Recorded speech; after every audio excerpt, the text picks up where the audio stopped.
You're now live. Okay, we are live, so I'm going to call the meeting to order. This is the Senate Finance Committee. This is February 2nd. And today, we've been told that there are some issues around the arrearages and the no cutoff orders. And so we're just going to take a look at what is happening out there and see if there's anything that needs our fine hand to fix. So I'm going to start off with Commissioner Tierney. Do you want to kind of lay the background for us? I'm glad to do so. For the record, June Tierney, Commissioner, Department of Public Service, and good to be with the committee again, Madam Chair. I think that the story of how Vermont has handled arrearages and disconnections during the pandemic has been exemplary. We were very, very early in the nation to recognize that the shutdown of the economy during the stay-at-home order could have serious consequences for Vermonters, particularly folks who don't usually qualify for low-income assistance, but who we could see beginning to line up in food lines and the like.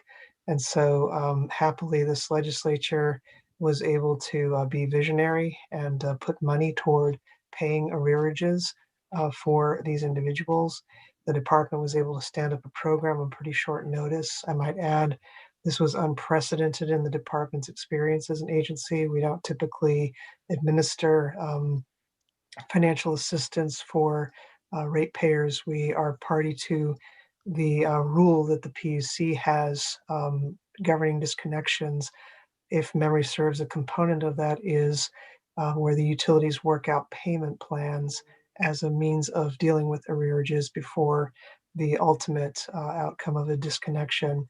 And arrearages plans are also then negotiated afterwards as a condition of reinstatement of service. But the role that the department played during the pandemic has been unprecedented. As you may be aware, there has also been a parallel track of a moratorium order that was imposed as well. That order was first sought, I think, by legal aid. And I think all parties present today, as well as the department, were part of the process in which ultimately the commission ordered a moratorium on disconnections for a period of time. That order was then renewed, I think, if memory serves, in June. And then it was lifted temporarily in October because we were discovering that folks were not availing themselves of the arrearages program because they weren't communicating with their utilities. And so, as a means of getting their attention, the moratorium was lifted so that those monies could be dispersed because, as you recall, no doubt, there was that December 30 cliff we were up against. And so, in very short order after the moratorium order was lifted, folks who could make use of the assistance did so, and then the order was reimposed by the PUC and is presently in place. Meanwhile, my understanding is, and you perhaps would like to follow up with this with folks who are here today, my understanding is the utilities have written to the federal delegation seeking additional assistance for arrearages balances that have accrued. In my judgment, that would be appropriate. When we first began the conversation last spring, I think, with some legislators in the House side, my department had estimated that the need at the time would be $20 million. And what ultimately was appropriated was $8 million. So already then, the need was considerable, and the need continues at this point. One of the difficulties or challenges of the assistance that we were able to stand up in the pandemic was that those Treasury guidelines did not permit direct payments from a state agency to the utilities per se. The way the guidelines were worded was the assistance had to go to individuals. And so the department designed a program that was a workaround for that. I'm hopeful that at this point, if there's additional assistance coming out of Washington, D.C. for arrearages, that we won't have to go through something like that, and that the money could simply be paid directly to the utilities to cover arrearage balances. An important fact to keep in mind that distinguishes the arrearages assistance that was offered during the pandemic, or I hope will continue to be, and ordinarily is offered to ratepayers, is that the monies that you folks authorized last spring were not directed at being income sensitive necessarily. It was need-based, meaning could somebody show that during the pandemic they had accrued an arrearage due to a COVID-19 hardship, which is not the same as being at below poverty level or just close to poverty level. And that was a function of both the confinement of the Treasury guidelines, the need to get money out quickly because it's an emergency, and also the December 30 deadline, and also the recognition that in this pandemic, folks who were suddenly experiencing need were not just folks of low income status, rather folks who frequently hover just above what we define as low income were feeling distress as well. And then folks who are not used to experiencing economic hardship very suddenly were. So that was a principal feature of the program in its early days. I don't know whether that would continue or should continue, but I can say that as I followed this issue in the national press and literature, as I said at the top of my remarks, Vermont was way out in front on this issue and recognizing the potential destabilizing impact for utilities and for individuals that not getting assistance could have. Over the course of the summer and the fall, I started seeing more reports from other states where they were suddenly recognizing that, with people having lost their jobs and the like, they were having trouble paying their utility bills. What would they do when their moratorium in their state was lifted? So Vermont's been out ahead on this issue, and I hope that we will continue to be, and hopefully the federal delegation will be able to help us. With that, I am done with my overview remarks, and happy to take questions, happy to stay here while you hear from the utilities today. I would like to say to the committee, I think Vermont's utilities have been commendable in their conduct during the pandemic. They've been responsive every time I've reached out to them. They worked very closely with the department to administer a personnel intensive program to get help to people. It took a lot of manpower hours and a lot of creative thinking and getting out of your comfort zone, but they really did a very nice job and they should be commended for that. Thank you. Any questions for Commissioner Tierney? None. Okay. Then we're going to move on to Kyle Landis Marinello. If I didn't massacre your name, General Counsel for the PUC. Hey, thanks. Yes, you got it right. Madam Senator Chair, Pearson has a question. I'm sorry, Kyle. I just, in case we're going to lose the commissioner, and this is slightly tangential, but related to what we've been talking about. So cut me off, Madam Chair, if this is not okay. Comcast, in particular, has been upping rates and putting data caps in. It's not clear to me how widespread that is. I know in Massachusetts, there's talk about halting that during the pandemic or the state of emergency. And I wonder if you could comment what you're doing and if you see that happening here. I'm getting reports that it is happening to people, and if there's a move you think is appropriate for us to make to maybe push this off until after the pandemic when everybody's so extremely dependent on broadband. So thank you for that, Senator. What I would ask is that you forward to us any contacts you've had from constituents where they think that is happening. I know that the company announced that it would do this, and that's unfortunate. It is true, though, that this is in fact happening, already has been in place in the country in many areas, and Vermont has been the beneficiary of being basically the last place or one of the last places that the company wants to roll out this practice. It is not jurisdictional to the states, which is very unfortunate. My understanding, though, is that the company expects to delay implementation of this cap until later this year. I think August was the date that we were told. And we have been following up with the company for very precise details. But at this time, I'm afraid from a state jurisdictional perspective, this being an aspect of broadband service, this is nothing that we're in a position to regulate. Even in at least the bill that's introduced in Massachusetts takes advantage. I would have to look at that bill. But the concept is during an emergency, Yes, I see what you're saying. The health and welfare police powers. That's a very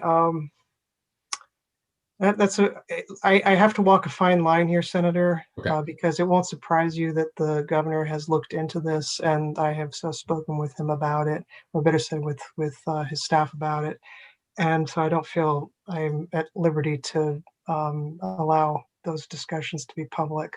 But I can assure you that the thoughts have been had, and it is a very untested area of law. And I think that is the argument that you would make, that this is not an exercise of jurisdiction over broadband so much as it is a health and welfare argument. It begs the question again of what is the legal status of broadband. I think just about everybody on this call would characterize it as a necessary public utility service at this point, and it remains the case that it is not defined as such in federal law. So once again, that definitional issue bites us.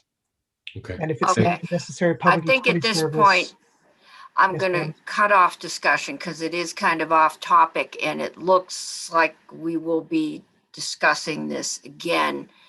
I'm assuming that the lawyers are cogitating on the issue, and maybe next week, the week after, once they've had a little more time to take a look at it, we'll have them in and find out if we have any power, or we may find out, much to our dismay, that we don't, or we may have limited power. So we'll set that up on the agenda. But I want to go back to arrearages and the actions of the PUC. And Kyle, the floor is yours.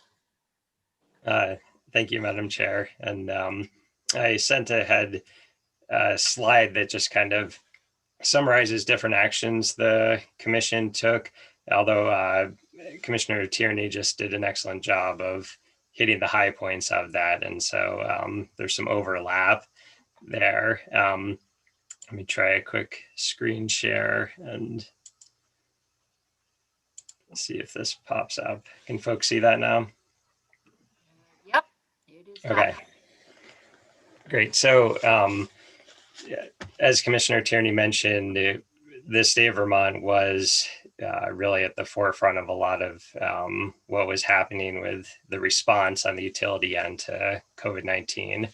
We had a few utilities, including Green Mountain Power, Vermont Gas, Burlington Electric, Washington Electric, Vermont Electric Co-op, voluntarily doing moratoriums kind of right off the bat. We got a formal request, although the commission was already looking at the issue even before the request came in on March 16th. And then, as you can see in the timeline, just 2 days later, we imposed the moratorium. And then the next few dates just show us again kind of moving quickly to extend the moratorium. The department and some other entities noted that there were business, commercial, and industrial customers that needed relief as well. And so the first extension covered that group, and also the small set of water companies that are under our jurisdiction. That is a really small set. And so as the legislature knows, the legislature actually stepped in and imposed a more broad-based moratorium on water utilities that covers the ones that are not subject to our jurisdiction, and actually I believe pulls in the ones subject to our jurisdiction as well. And that moratorium is in place until the end of the governor's state of emergency. So that's by statute. So then again, we kept extending the moratorium, and we did lift it for about a 2-month period after hearing from the department and some of the utilities that they were having trouble hearing back from customers and having trouble getting people to make full use of the COVID-19 assistance program that the department had rolled out.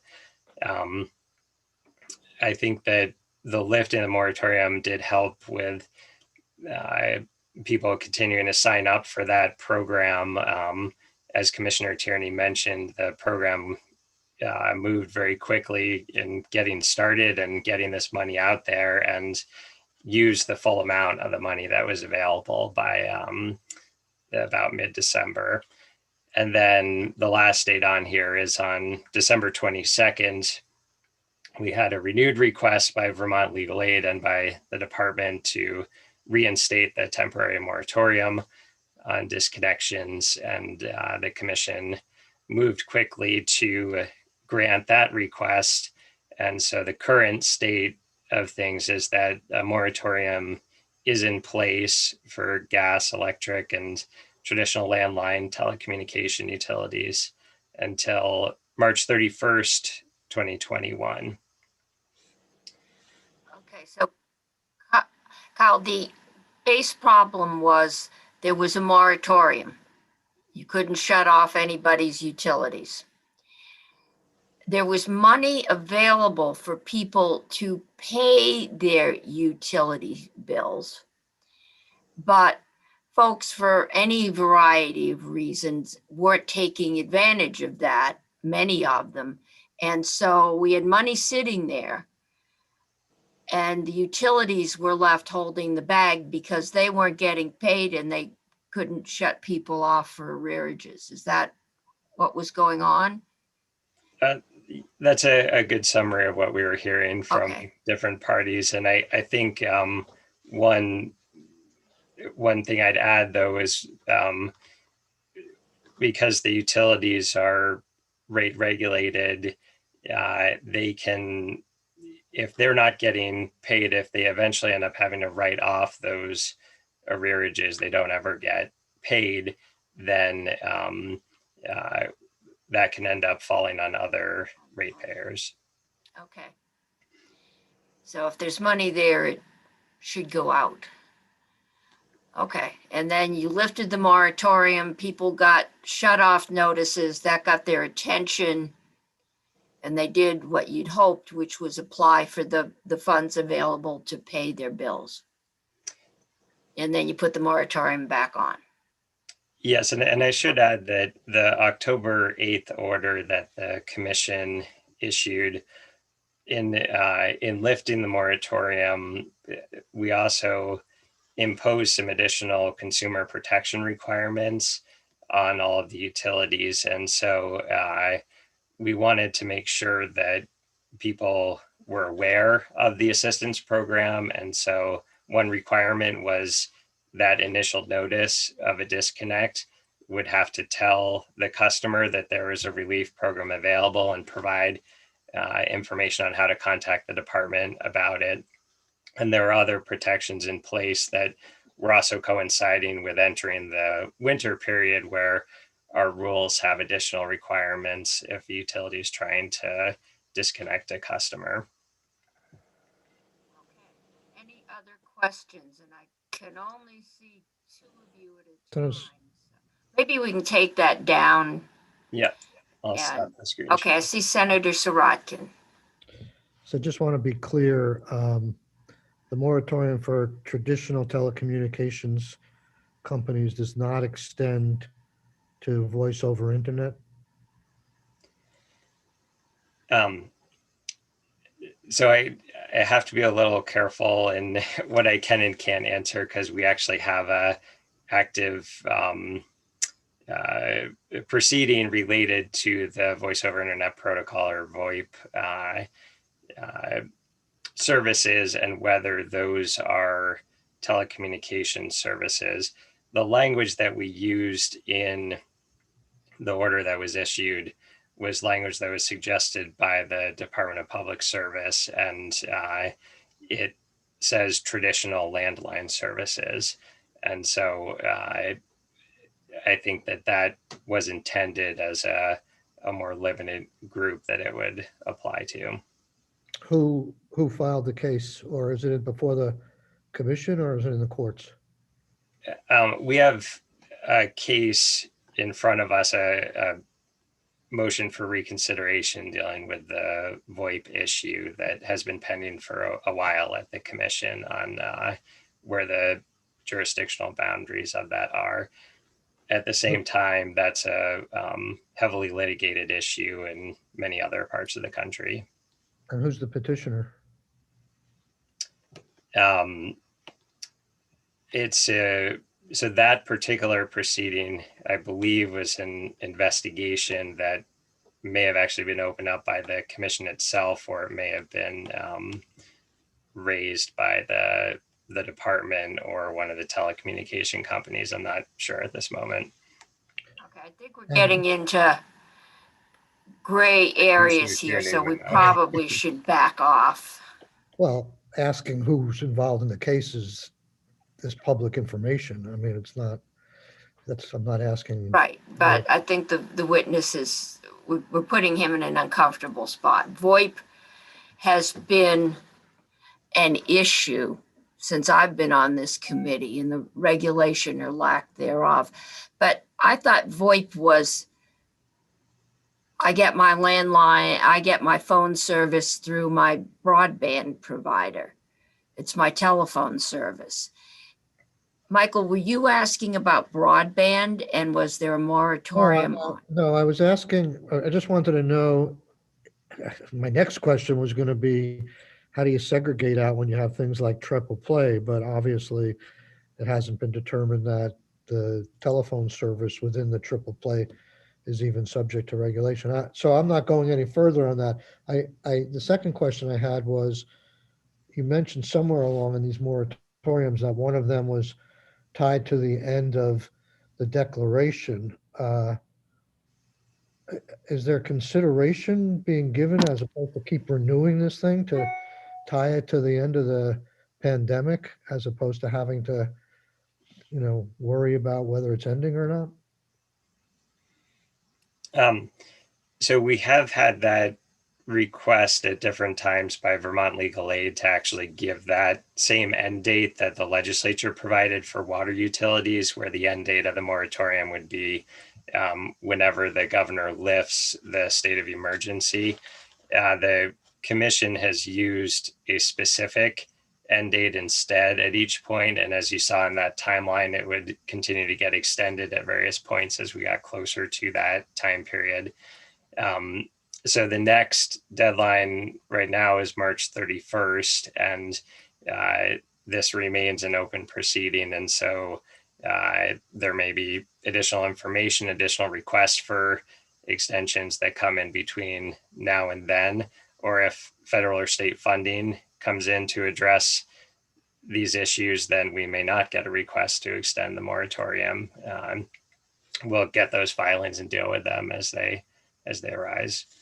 Thank you. Other questions, Senator Bray? Thank you. So the question I had is about water related. So potable water systems, sewer systems, and stormwater systems, all of which I think I forwarded to Chair Cummings yesterday. Because in natural resources, we hear more about water related things. I know that these folks are also struggling too with arrearages. So can you just remind us of the current status on those types, and maybe differentiate between water systems you actually regulate versus the legislature had to take place because they don't fall under PUC jurisdiction? I'm trying to make sure that we know the lay of the land currently, and also how long the protection that we have in place lasts at the moment. And the last part is, are they included by default in eligibility for arrearages money if that money becomes available again, or do we have to act explicitly to include water, which we did somewhat belatedly last fall? Sure. So I saw Commissioner Tierney raising her hand. She may be able to give a a fuller answer to this. The very short answer is what we regulate at the commission is a very small amount of water utilities. And that's why there was the legislation that was, I believe it was Act 92 of 2020, and specifically Section 9 of that act from last year addressed other water utilities. Kyle, do you regulate the private water utilities or the public or some subset thereof? It's private water utilities that we're regulating. It's mostly ski resorts. There are a few very small utilities, water utilities. I believe we have one that literally has 3 customers. And so it's a total of about 20, but the amount of customers is, I believe, in the Varies. hundreds or small thousands. Yeah, there was a time where probably a third of Montpelier had water from a private company. And I know that same company provides water to East Montpelier. I'm assuming that's defined as a utility. Or are there non-utility private water companies that, I mean, is there a third category out there, I guess is what that aren't regulated? Well, you said non-utility private. There's private water companies. They sell, I believe, to all of downtown Montpelier. They did the whole Town Hill area of East Montpelier. They did the whole Town Hill area of Montpelier until the well collapsed. But they sold, they were a private water company that did whole sections of towns, and in some cases, whole downtowns.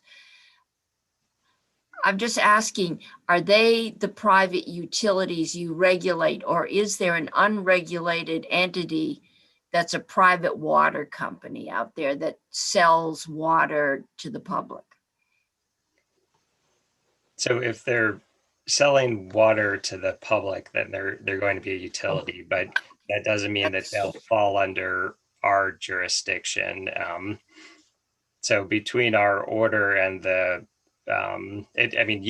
legislature have jurisdiction over them and can pass laws on disconnect moratoriums like happened last year. I believe that covered all of the water utilities in the bill that was passed last year. And Commissioner Tierney may be able to add more refinement because you actually lived through a lot of the switchover as people left the regulated part of things from the water side. Okay, Commissioner, can you? Yes, I wanted to make sure we got to a part of Senator Sirotkin's question. The precise scope of water regulation and the origins thereof in Vermont has been somewhat lost to history. So we're happy to dig into that a little and get back to you specifically, Chair Cummings, on your question about private water companies. But one of the things that came out in the pandemic was this jurisdictional gap that Kyle has identified.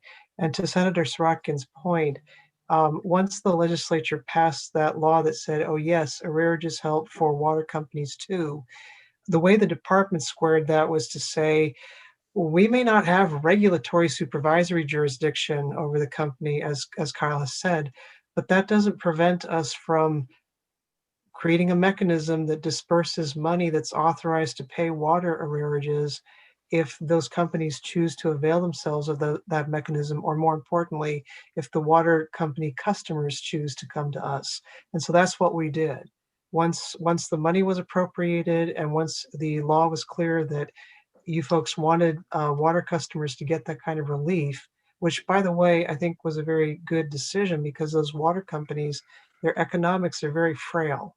They're not like the public utilities for electricity or gas, where they have capital budgets and ratepayer bases that can pay the increases and whatnot that come with maintaining a system.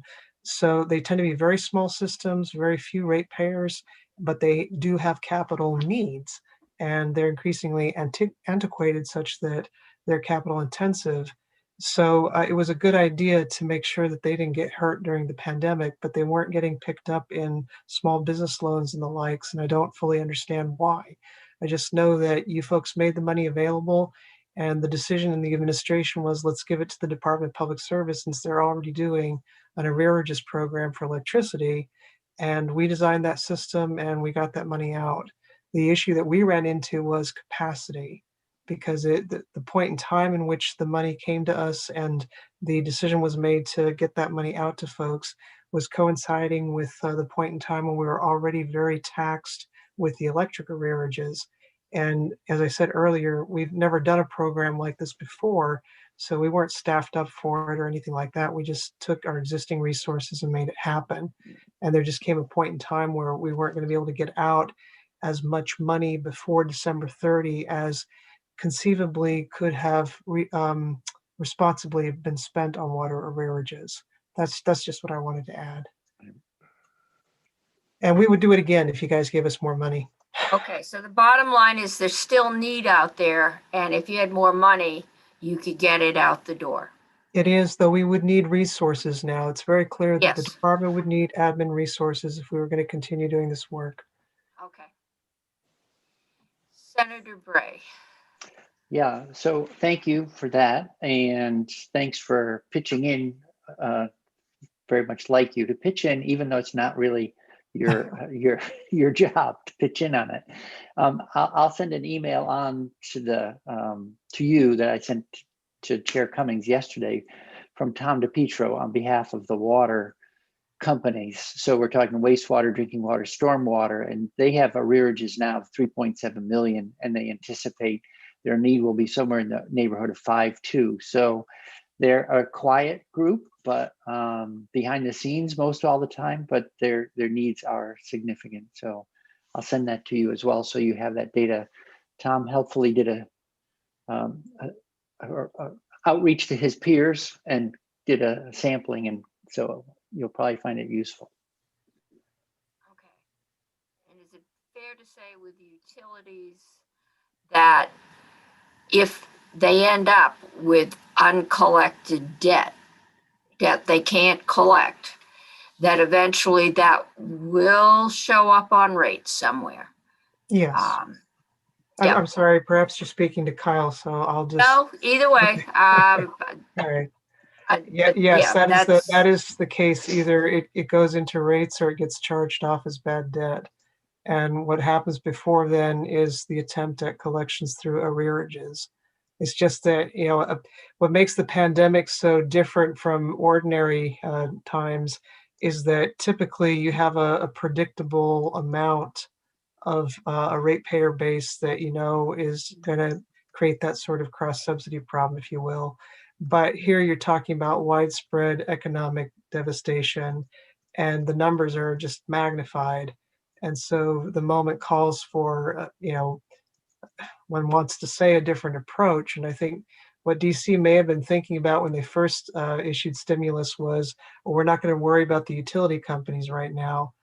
Fair enough. But in Vermont, the really worrisome piece are the municipal utilities. And so that's where the department's energy has been focused on in trying to get these programs stood up so that those bad debts and whatnot don't destabilize the finances of our very small electric utility companies. And it was very unfortunate that the Treasury regulations were so constraining that we couldn't directly help utilities, but happily we were able to find a way around it. And I think the need will continue because the economic harm of the pandemic isn't abating anytime soon. Okay, thank you. Any other questions? Senator Bray, your hand is still up. I'll fix that, sorry. Okay.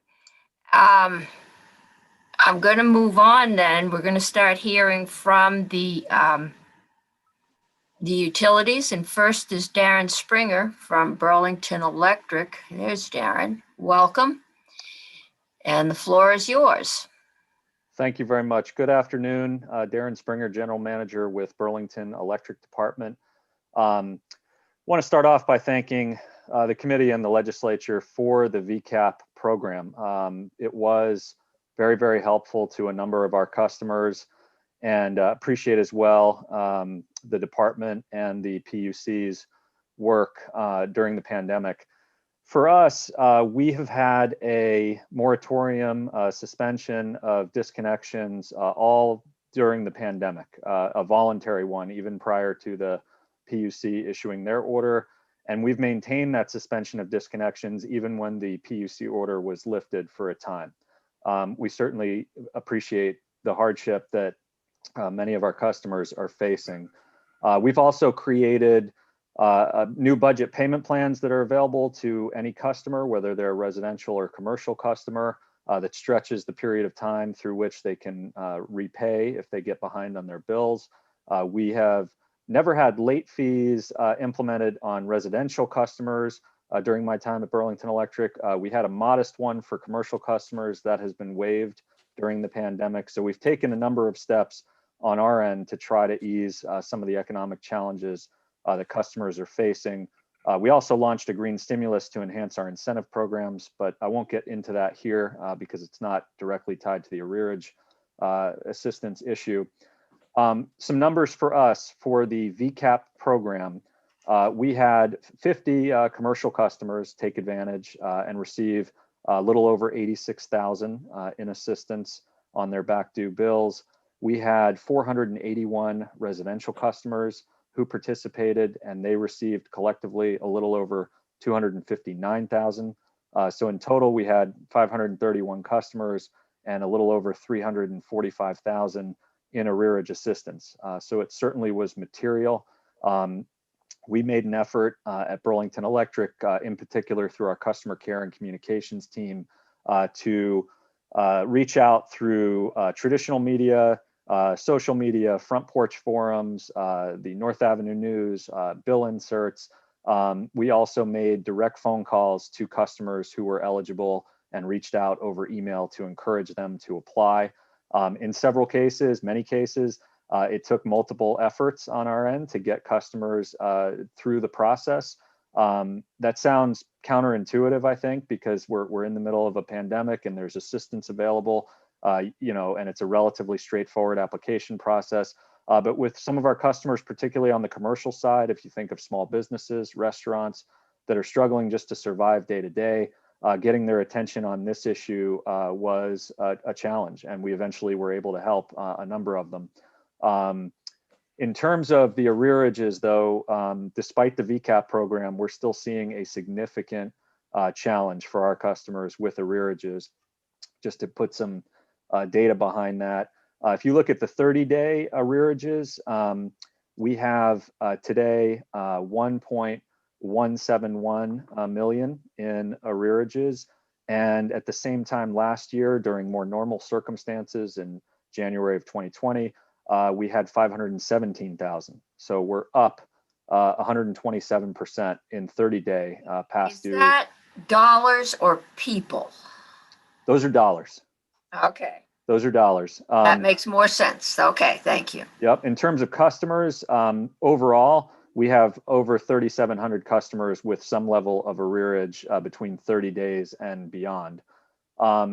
If you look at our 60 days past due arrearages, we are seeing a 284% increase over what would normally be the case at this time. It's $777,000 compared to around typical of around $200,000. So we, like I believe pretty much every utility you will hear from today, are experiencing a much higher than normal arrearage level. It does it challenges our cash position and our abilities during the pandemic to serve our customers. Really for us, there are three key financial impacts from the pandemic that are affecting the utility. The first is lower sales during the pandemic, lower sales to customers, lower revenues. That's really the commercial sector. Residential has been up a little bit over what would be normal, but for us, about 3/4 of our electric use is in the commercial sector.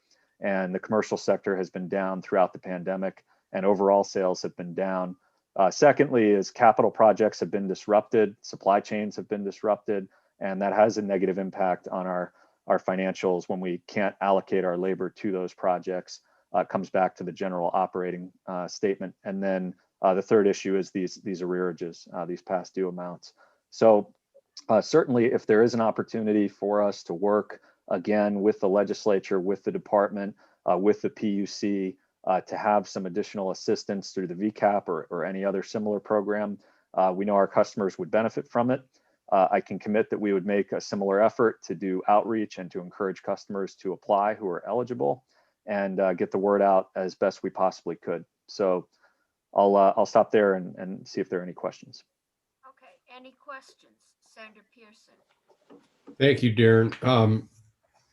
This is maybe difficult to answer, but you know, I would show up in your 30-day arrearage because life is ridiculous right now.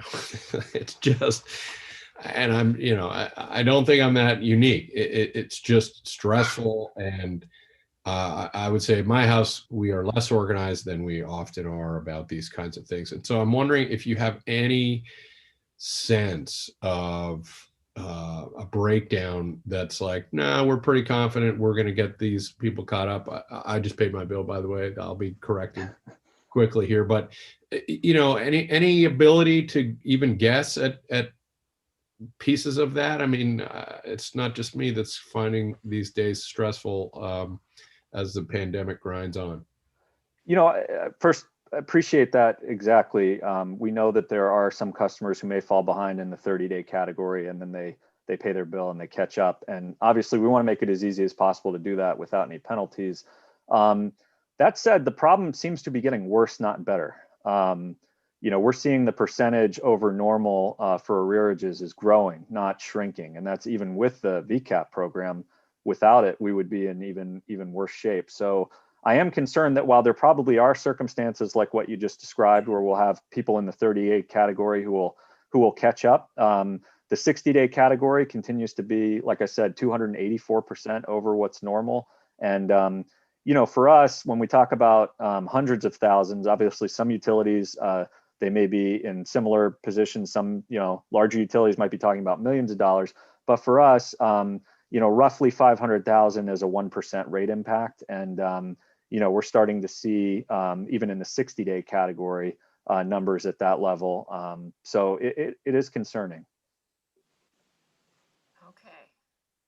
Other questions? Senator Hardy. Thank you, Madam Chair. Darren, thanks for your testimony. It was very helpful. You were very clear. I appreciated that. And this is a question for both for you and maybe for the commissioner. The application process for the arrearage program, was there one central application that people filled out with the state, or did they go to their actual utility to fill out the form? The process was that we directed them to the Department of Public Service website, and they were able to fill it out through the state. I think that goes to what the commissioner was mentioning earlier, which is the constraints on the program required that it be done that way. Okay, but you would, for lack of a better word, do a bit of hand-holding to help your customers get to the right place and fill out the form and et cetera. That's correct. Our website linked directly to the department's website. We gave out their website address on all of the materials, and in many cases, really our job was to call multiple times to a customer or email and say, hey, this is a time-limited opportunity. There's a limited amount of funds. We know you're eligible and we know you're behind and we think you can benefit. You know, please go to the website and complete the application, and then we'd follow up, and in many cases, they were able to do it and be successful. And obviously, in some cases, we may not have been able to get folks all the way there, or the funding may have run out before they were able to take advantage. Okay, thank you. Okay, any other questions? All right, if not, I'm going to go on to Patty Richards from Washington Electric Co-op. Hello, good morning. Good morning. You look so cheery in all those bright, springy colors. Exactly. It's like it's a delay for allows you to delay looking outside and say it can be nice and warm and sunny. Eventually, we'll get there. Somewhere. Okay. I am going to share a screen here. Just bear with me while I get there.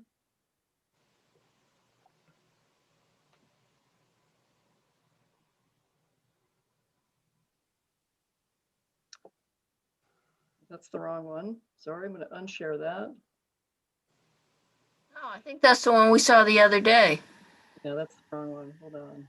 Got a couple of files. Business. I'm not sure if Faith is able to put this up. All right, that is, I am going to stop sharing. Okay, Faith, have you got this document that you could put up? Patty, I'm here. What do you want the document you just sent me this morning? Yeah, can you put that PDF up? I have so many files open right now that it's becoming hard for me to find that on this. It'll take me a minute, but I'm happy to do it. Okay, while, I'm wondering if it's this one. Just give me 1 second. Is that There we it, go. Patty? Can Yep, you see I got it. Okay. I think I've got it. I'm not sure why it's not paging down. We've got it. No, it's on mine, Patty. It's on the screen. It's on yours? Okay, if you, It's on our screen. excellent. If you want to go to the next screen, Faith. So this is a little bit a snapshot about Washington Electric Co-op. I'm not going to spend a lot of time on this slide. We are a very small utility. We're roughly 11,700 meters. So think of that as consumer points of contact. We are about 1% of the state's load, but we serve 17% of the state's landmass in terms of towns. Very small in terms of number of members, but large geographic footprint. We are a very rural utility. We are the least dense utility with 8 customers per mile. And we do have a lot of folks that are in the poverty line, difficulties paying their bills. Faith, if you can drop to the next one, next slide. I'm going to talk about our arrears in the 60 and 90-day column. As was mentioned by Senator Pearson, there are a number of people that are 30 days late, and some of them it's just, I just get around to pay my bill. I'm not in any jeopardy of not paying. I just didn't get there. So we're not looking at our 30-day late as closely. Our 60 to 90-day late, the totals, we are now at 209,000, almost 210,000. That's roughly a 1.5% rate increase to the rest of the consumer base that would have to pick up the bill on this. We are a not-for-profit. There's no place for us to go to cover this. We have to meet our debt ratios and our lender requirements at the end of the year. This will put pressure on us in terms of rate increase pressure. Our 60-day late group is 42% higher than normal, and that number has come down quite a bit in the last few months. We have 501 members that are 60 days late, totaling only 52,000. And in January of this time last, over a 3-year average, we're about 37,000. So our 60-day late group is actually trending in a much better way than it had been early on in the pandemic. However, our 90-day late group, and this is the group I'm very worried about, because at 90 days, that's a real indication of, rather than, oh, I just didn't get around to paying my bills.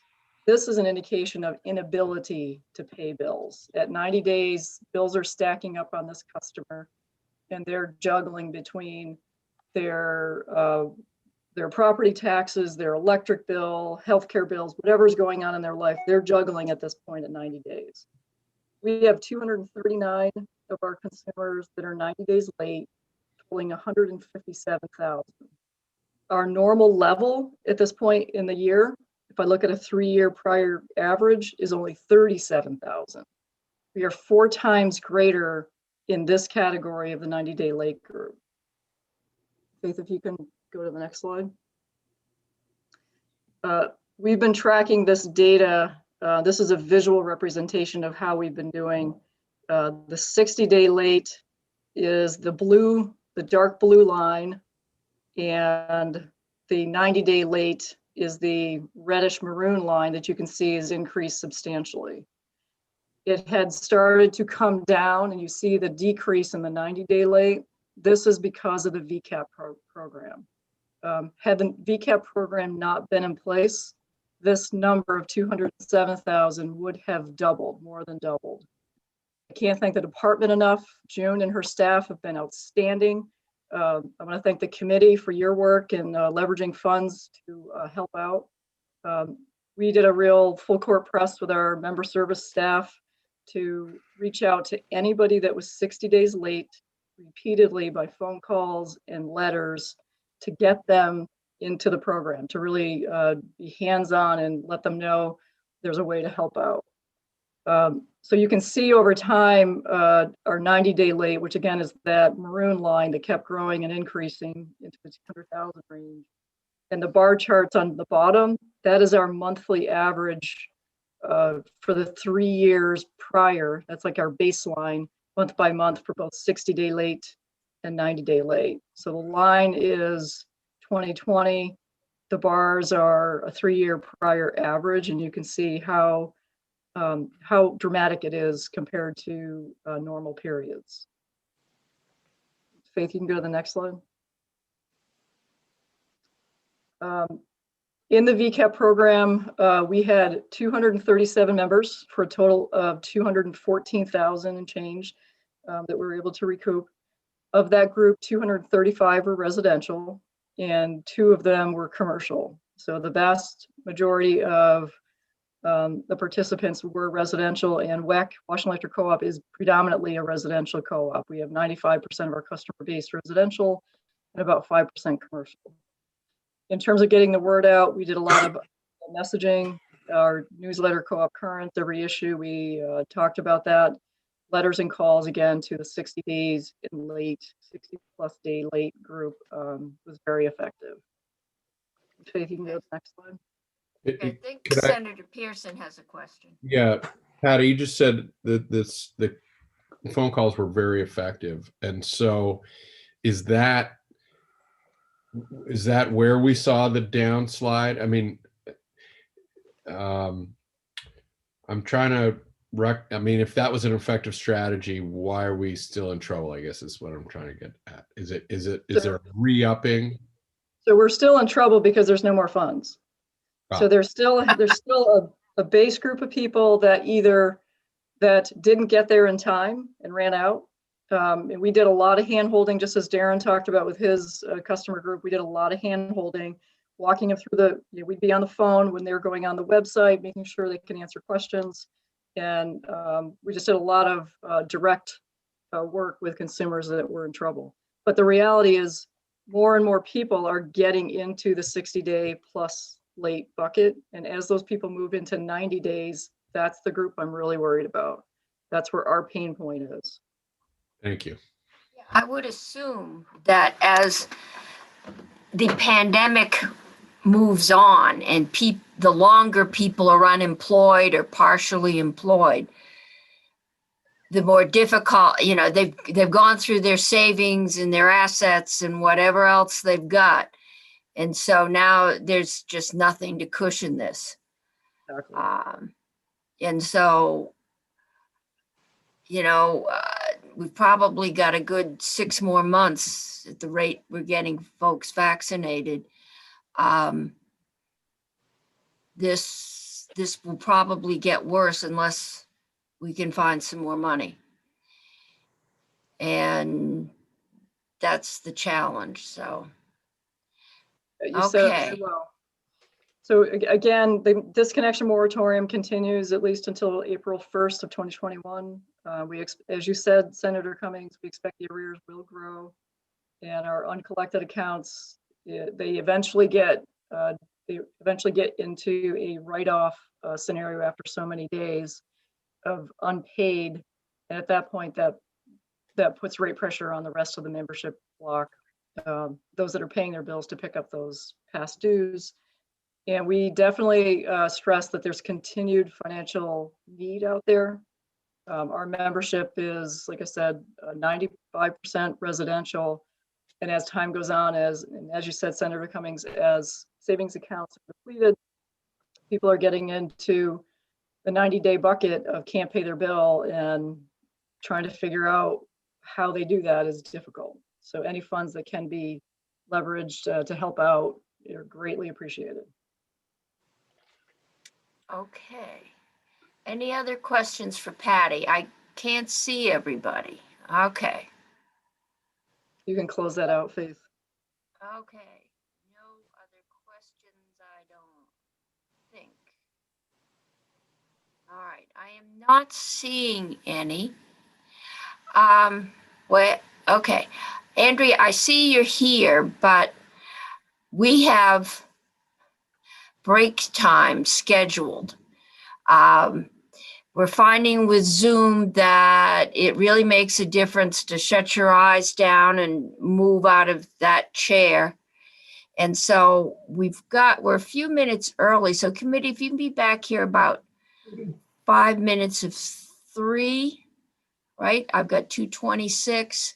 I'll give you a break, do your emails, and Senator McDonald, do you have a question? Just a short comment, Madam Chair. We've had many of the witnesses here thank us for helping out in what they've been trying to do with their customers that are paying late. And someone made a comment that they hope that our congressional delegation could come through or be helpful. Everything that this legislature has done has been by the result of what our congressional delegation has done. And this state is particularly indebted to one senator who has made the achievements that this committee and others have been party to, has made it possible for us to do what we have done, and would not have been possible without that extraordinary assistance. And sometimes the thank yous coming to us are misplaced and not properly acknowledged. So We've just been redistributing. Okay, committee, I'll give you a break. We are still streaming live though, right, Faith? So we'll put the screen up, but take down your video and your audio, because if you don't, it'll go out live. Correct. Okay, thank you.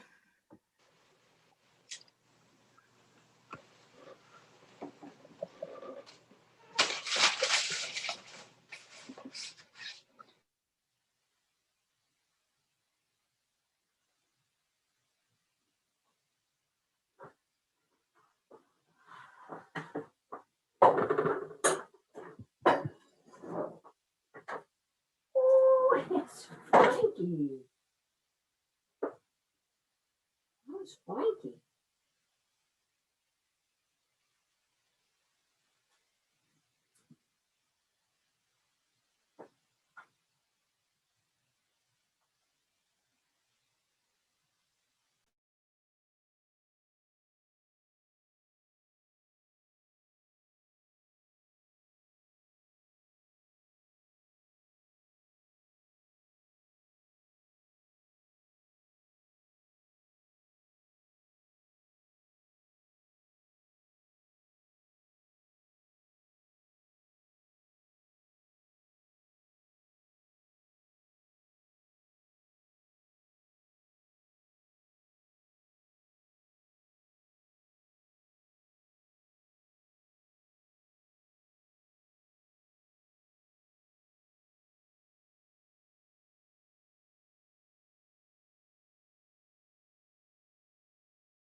Senator McDonald, oh, and here's Chair Cummings. Senator McDonald, I tried to text you and it didn't go through, so I sent you an email. Have you received an email from me in the last hour? Well, anyway, be on the lookout within the next 24 hours for an email from me. It might make it to you or not. Okay, looks like we're all coming back.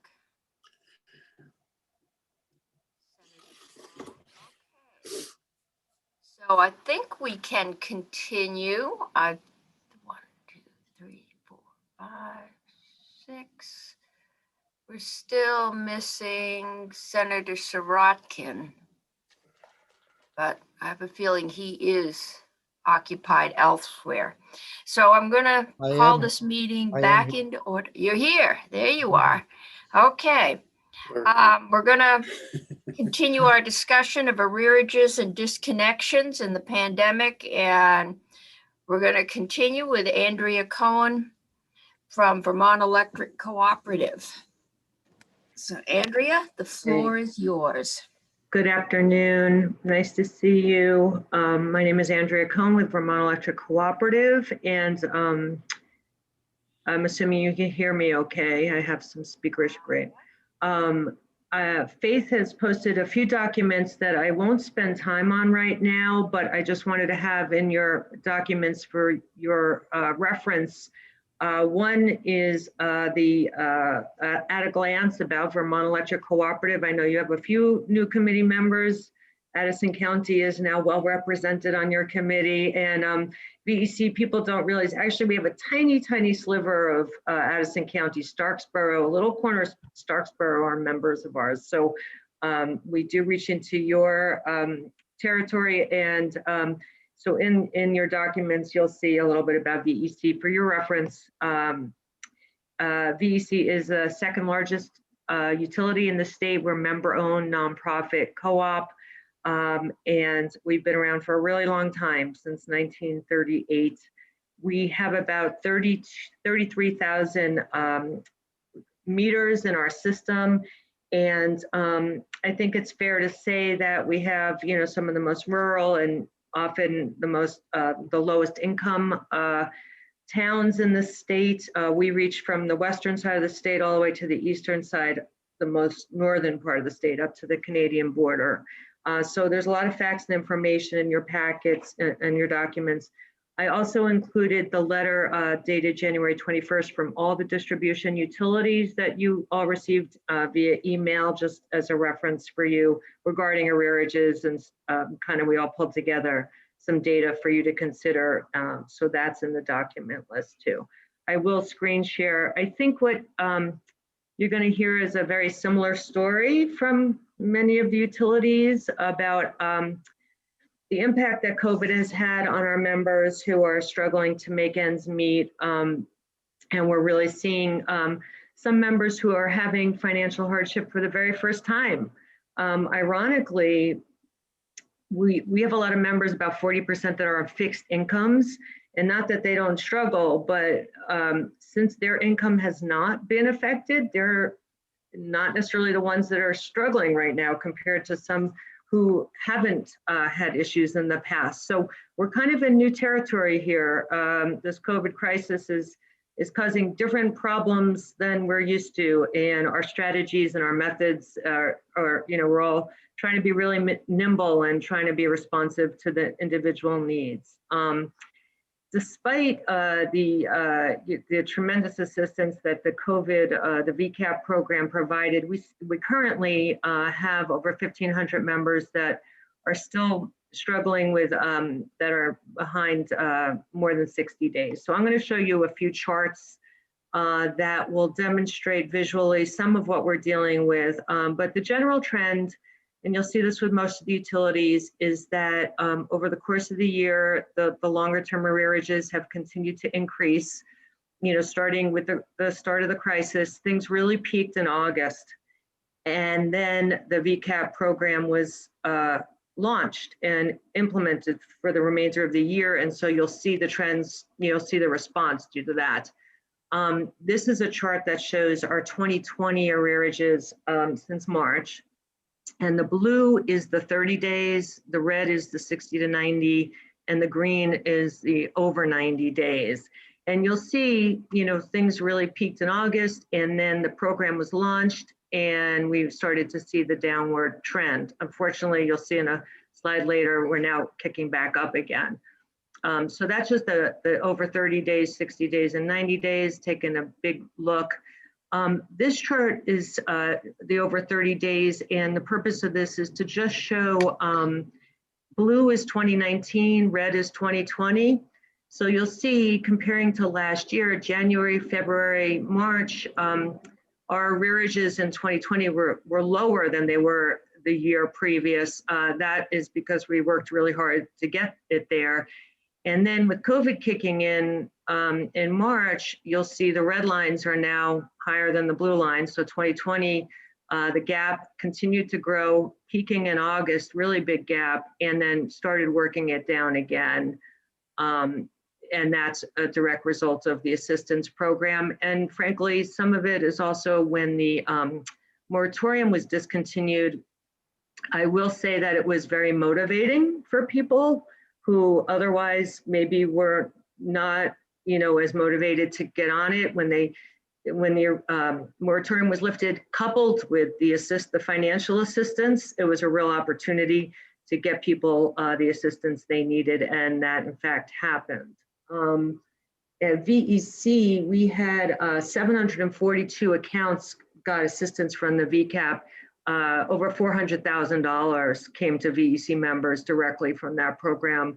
It was substantial, and it was really helpful, and it really complemented all the other efforts we were making.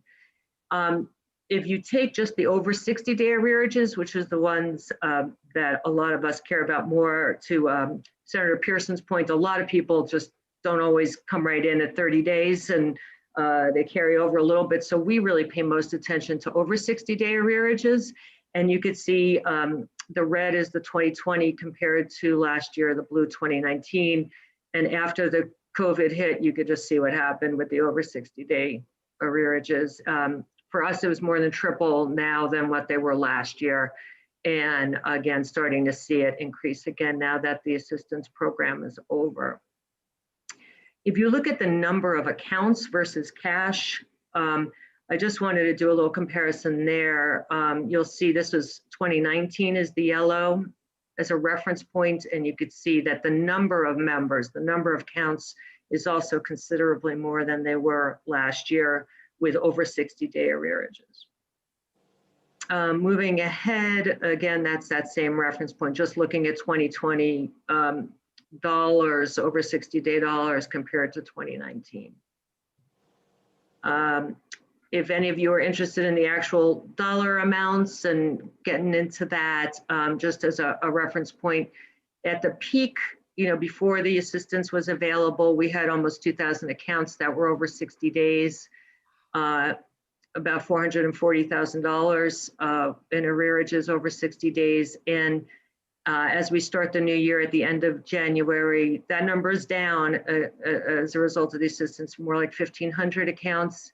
And you could see it's significantly less cash as well, dollars. I think some of the other witnesses spoke about all the actions that were taken to assist members during this tricky time. And like them, we, prior to the order, we had a voluntary moratorium on disconnections. We started right away trying to work with members on long-term payment arrangements. That's one tool we have in our toolbox. Normally, when someone's behind, we try to get them into like a 3-month payment arrangement, working down their bill. But we've right off the bat started with much longer term, like 12-month payment arrangements, so that people can work it down over a period of time. We're motivated because we know when we come out of this, the better we can help them, keep up as we're going along, the worse, less bad it'll be when we're coming out of this. We really are concerned about the transition out of the moratorium and frankly, the deep hole a lot of people are going to be in. Another tool we had in our toolbox as a co-op, we have Patronage Capital. It's like co-op dividends that And what we did this year was we released the capital earlier than usual, like 2 months earlier. And we also shifted the allocation of how we allocate that money to more to current members over past members. And if you want to discuss that, I can talk about that, but we tried to favor current members over members who might have moved out of the service territory, out of state or whatnot. We also, as Darren was talking about, we really actively promoted the VCAP program. We really wanted our members to access that, and we did everything we could possibly think of, from phone calls, targeted emails, social media. We did door knockers too, folks that we knew, really needed help. We had our meter techs go out and leave door knockers right at their residence. Many phone calls. We really wanted to motivate people to get help while it was available. We also have and continue to direct members to other payment assistance that might be available, like through Community Action. And those partnerships are strong, and we continue to do that. Another opportunity, we like to hold on to security deposits, but we decided that even maybe with higher risk accounts, that we were releasing the security deposits to help work down the outstanding bills. And we continuously communicated with our members about the status of their accounts. We really feel that it was really important not to put stress on them, but to just keep them engaged and aware. The worst thing is when they don't talk to us. So if they talk to us, we can work with them, but if they're just non-communicative, there's not a lot we can do to help. So we just over communicated. So this is the last slide. I just want to share, like the other utilities, the concern about the arrearages are going to start building again. And I think I missed the point I wanted to show on this slide. This is January. So we had this nice kind of downward thing going, and now we're in the new year. I just looked at the end of January numbers, and we saw a little bump up, and I'm a little worried that we're going to see, time will tell, but we don't want that to keep increasing. So we will, emphasize, Patty spoke to this, as a member-owned utility, if members can't pay the bills, we have to, it's just lost revenue. We're still incurring the cost because unlike other things, the consumption happens before the bill is put out. So by the time you get the bill, you've already used that electricity. So we're already 30 days behind when we bill people. As a nonprofit cooperative, if folks can't pay their bills, it's going to shift to somebody else. And it doesn't mean those other folks are able to pick that up. So that's kind of the Vermont Electric Co-op situation as of today. Okay, committee, any questions? Okay, not seeing any. So we're going to go on to Melissa Bailey. I think Senator Hardy had a question, but. Oh, Senator Hardy, did I miss you? Yeah, thank you, Madam Chair, and thank you, Andrea. I guess this is a question for your testimony was similar to what we'd heard, which is great to hear consistent testimony like that. But if we are to find funding to provide additional arrearage payment help, I'm wondering, the past one was not means tested. Anybody could get it if they were behind in their bills. And I'm wondering, do you feel like there would be some benefit to having it means tested, or are you just, because then the money would go further, I think, but also it sounds like you're seeing it across the board. So just wondered your thoughts on that. I think it's an interesting question that you might want to dig into a little bit, and maybe talking to the, some of the agencies or folks that work with different communities. I know this is different than usual. People who always had paid on time, are finding themselves underemployed or unemployed or having other stresses, and all of a sudden we're talking to them. We never used to talk to them. Like I kind of just briefly said earlier, some folks on fixed income who might qualify as a lower income, might be income qualified, haven't been struggling as much. And that's of course not uniform, but they're still getting their monthly, support. And so in a sense, nothing has changed for them. Not to say they're not struggling and having to prioritize as usual. So it's interesting. The constraints that were on the VCAP, the first round, was just about, did COVID impact your income? And there was something really, I have to say, that made sense about that. So if it's limited funds, how do you triage that? Is it, there's a lot of ways to do that. I think it's a hard policy call. All right, thank you. Okay, any other questions? I hope I'm not missing anybody. All right, we're going to go on to Melissa. Hi, good afternoon. Melissa Bailey. You hear me okay? Yeah. All right, great. For the record, I'm the manager of government and member relations for Vermont Public Power Supply Authority. And I just want to take a minute to thank the committee for their attention to this kind of really important topic where electric ratepayers continue to struggle in light of conditions brought on by the pandemic. I am going to share my screen, and my testimony will be pretty consistent with what you've heard from the other utilities in that the VCAP program was extremely successful in helping to mitigate some of this financial impact that Vermonters have seen. And as the chair said, the need is still there. Customers continue to struggle financially. And really briefly about VEPSA, again, we're a joint action agency created in 1979, essentially to help the smallest municipal utilities in the state achieve efficient operations while also maintaining local control. So we are comprised of 11 member utilities. In aggregate, those utilities serve about 30,000 customers, and the service territories touch on 60 Vermont towns. In aggregate, that's roughly the size of Burlington Electric Department on a load basis in the state. And VEPSA itself is comprised of 13 staff. Our offices are in Waterbury Center, like many others. We've been working remotely since COVID set in March.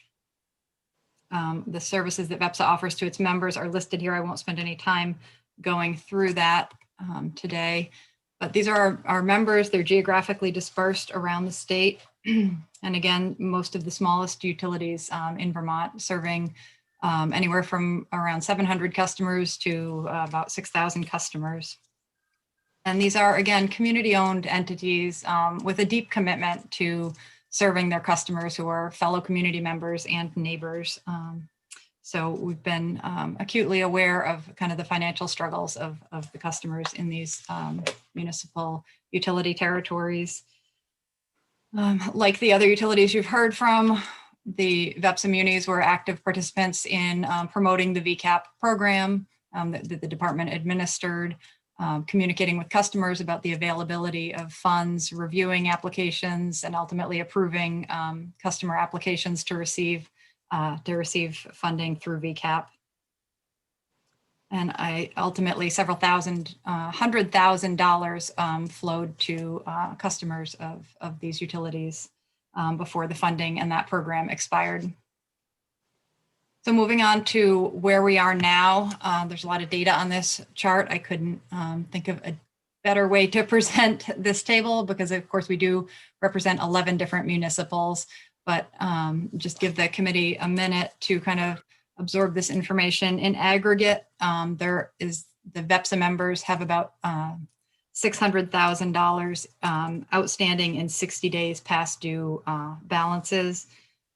That's a 95% increase from last year at this time. So almost double in terms of the number of customers with outstanding balances.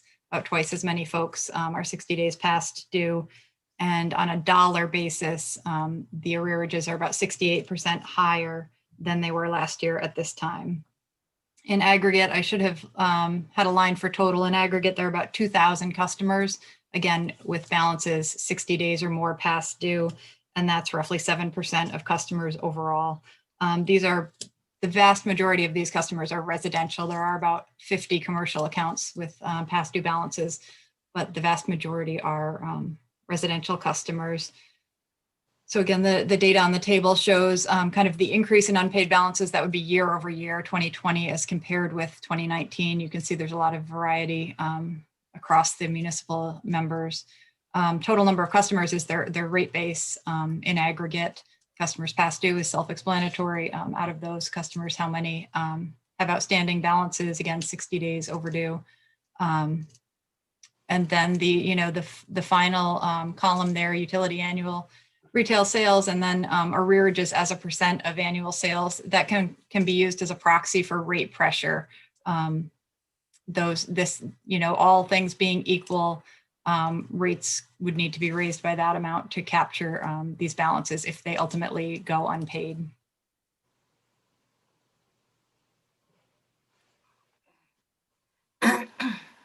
Any questions at this point? I'm not seeing any of the folks I can see. Okay. Okay. Just the strategies that the VEPSA members have implemented throughout the pandemic, whether the moratorium, for the vast majority of the time, the moratorium on disconnects has been in place. As the PUC noted, it was lifted briefly in the fall. Many of the members have elected to continue sending delinquent notices, informational mailings to customers, letting them know that they have outstanding balances and what they can do about that. As other utilities have mentioned, maintaining that communication between the customer and the utility is really key.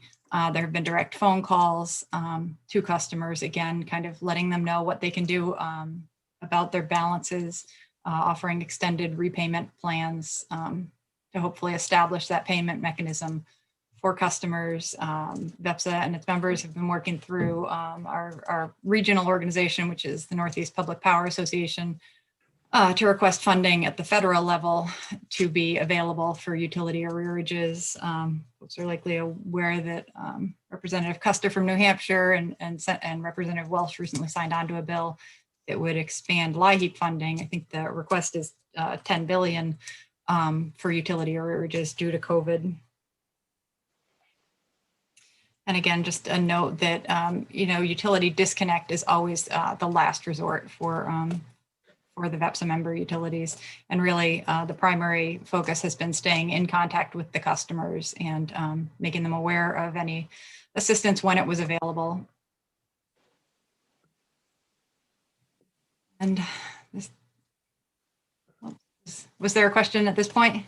I'm not, Sandra Bray has one. Good afternoon, Ms. Bailey. Thanks for coming in.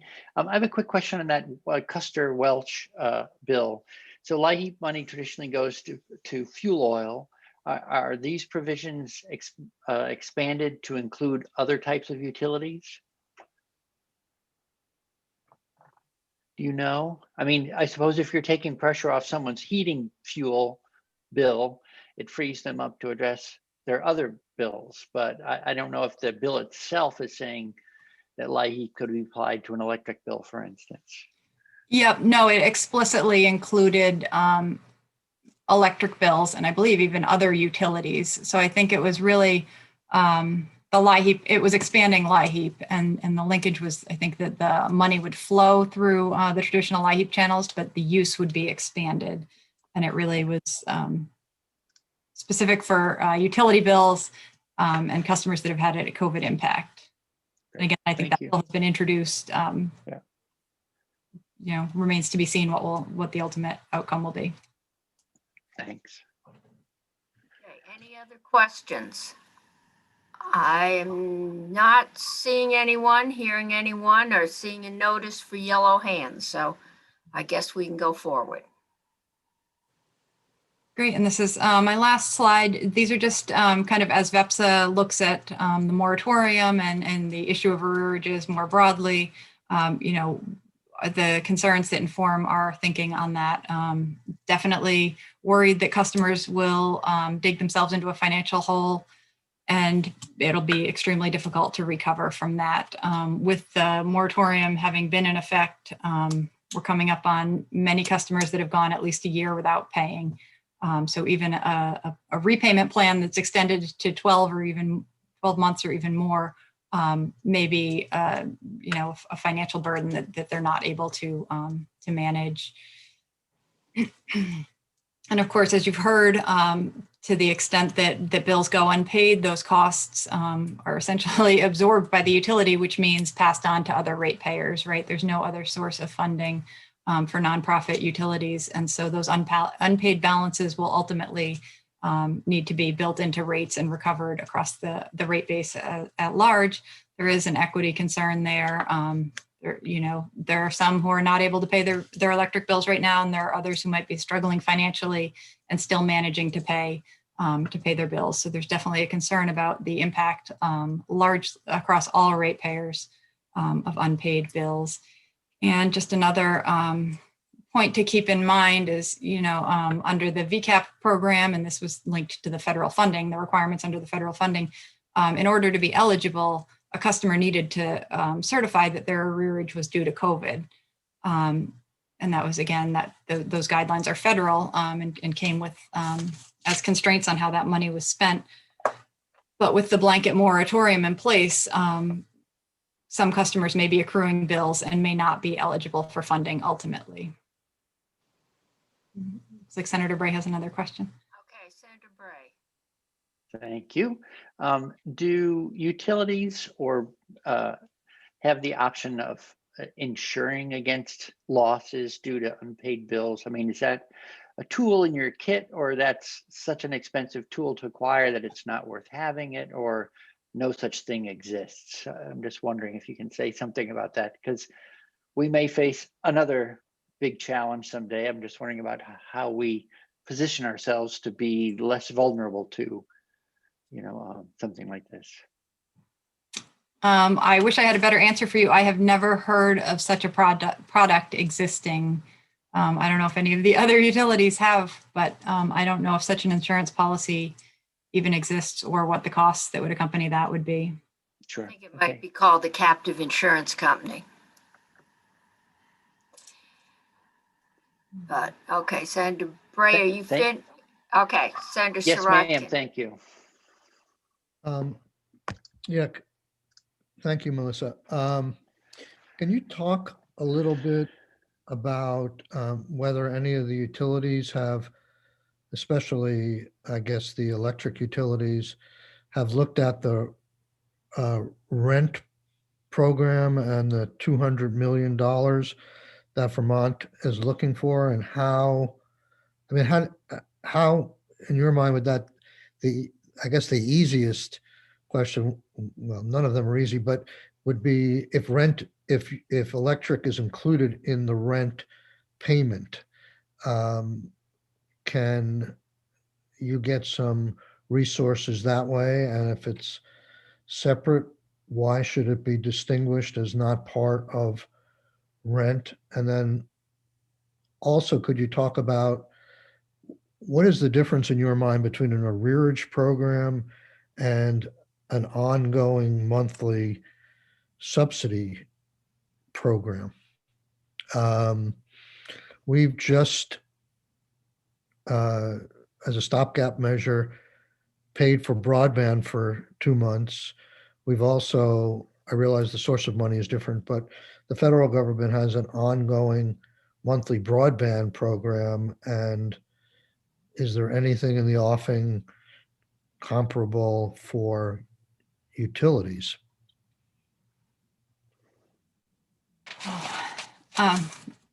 Thanks for the questions. And I'll jump back to your first question about the rental assistance. I believe that was included in the most recent coronavirus relief package at the federal level.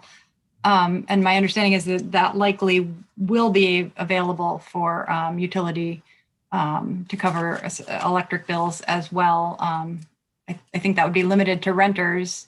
And I don't know if that necessitates action at the state level to disperse those funds. Does it have to be included in the rent payment, or can it be a separate charge?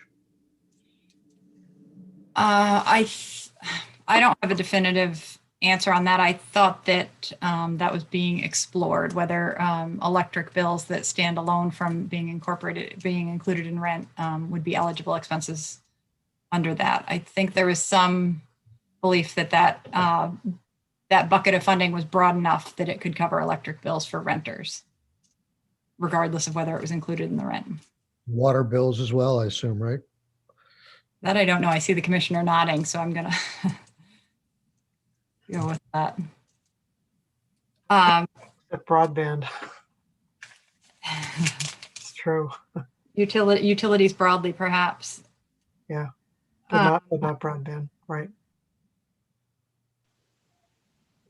And then your second question, I think, was about COVID-related relief as opposed to finding better ways to support customers that are struggling with their utility bills more generally.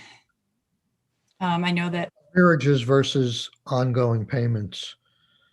I mean, if we could get money for ongoing payments, then perhaps the arrearages could be, well, they would be reduced, obviously, or limited, and maybe they could be deferred somehow.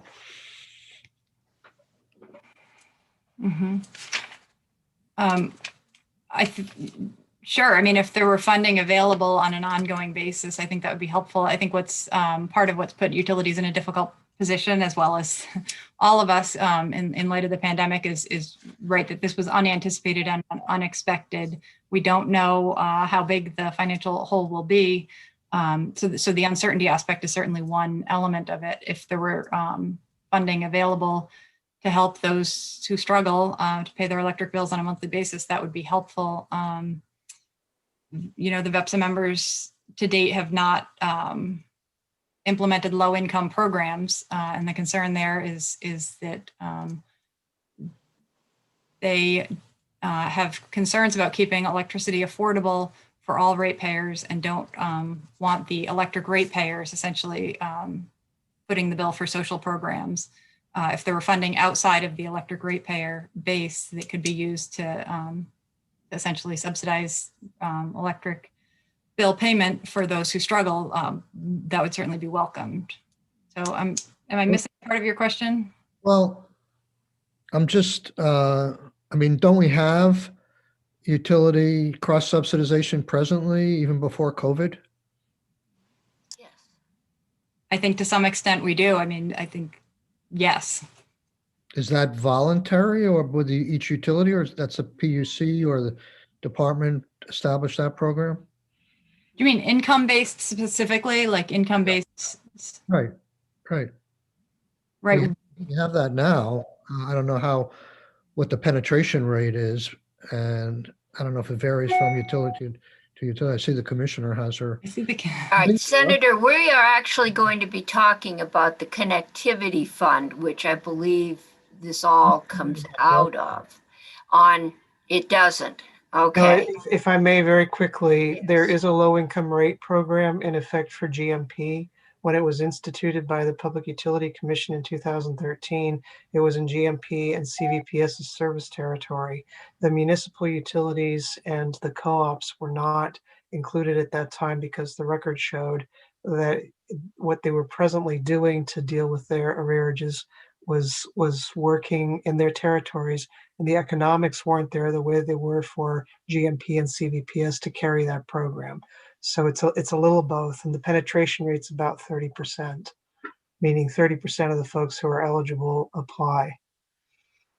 And one thing I'll just add on to that is that we also have a proceeding open now at the Public Utility Commission to take another look at that and whether utilities should have low-income programs. Just, I guess, Madam Chair, I'd like to explore it further at some point, but it just doesn't make sense to me that we're going to have a ongoing assistance program for people's broadband based on need generated by COVID, and we won't continue one create one for utilities. In one I case, thought, yeah, I thought we had, don't we have a lines charge to help low-income people with their electric bills? You do in Yeah. GMP service territory, which is about 85% of the state, but not in Okay, the so we didn't municipal- do it. I yeah, remember we were the last Indeed. New England state to do it, and AARP was lobbying heavily a number of years ago, but that's the one that is only in the GMP. Okay, right, but As it it is happened- funded on a lines charge. right, but only 30% penetration, so we got to figure that out. We gotta figure that out. Okay, But All right. I think it's for Senator Sirotkin's benefit, the $200 million that Vermont's going to be receiving for rental assistance, as you know, I was looking the program up just now on the Treasury website, and it goes to both arrearages and, if I'm reading this correctly, ongoing. It's just that 200 million is going to get chewed up before long because it's not just for utilities. So your point is well taken that there's a bit of a disconnect there. But you know, it is what it is. And my understanding is that the department will wind up administering that part of the rental assistance, the energy piece of it, if that helps you at all. It does help. The question I think the legislature needs to deal with when we talk about one-time money and the governor's proposal, $200 million in one-time money. Oh, no, to be clear, that's 200 million coming from the federal government. What's that? That's 200 million coming from the federal government. It's not one-time money from the state. Government, but if we can't use those federal dollars, there's nothing to stop us from using some of the one-time general fund to sustain people during the pandemic. That's right. good. Melissa, you're finished your presentation, right? Yes. Okay. So have we got any other questions for Melissa? If not, I'm going to move us along. Some of us need to leave by 4 for a chairs meeting. So, and we've got 2 more witnesses, and I want to give them the opportunity to use up as much time as past witnesses. So I'm going on to Steve Costello, who's from Green Mountain Power. Thank you very much. There you are. You're moving around here on the screen. You see and hear me okay? Yes. Thank you. Faith will show some of the slides as we go. So Faith, if you want to go to the slide, says GMP, who we are. This is our first time in front of the committee this year. So just want to give a quick background like others. You can go to the next slide. Yeah. So we serve 266,000 customers in Vermont. 85% of our customers are residential, 15% are commercial. We're spread all around the state, other than the far most northern counties. We have 15 offices from Brattleboro and Bennington in the south, all the way to St. Albans and St. Johnsbury in the north. We have 514 employees. More than half of them are members of the IBEW.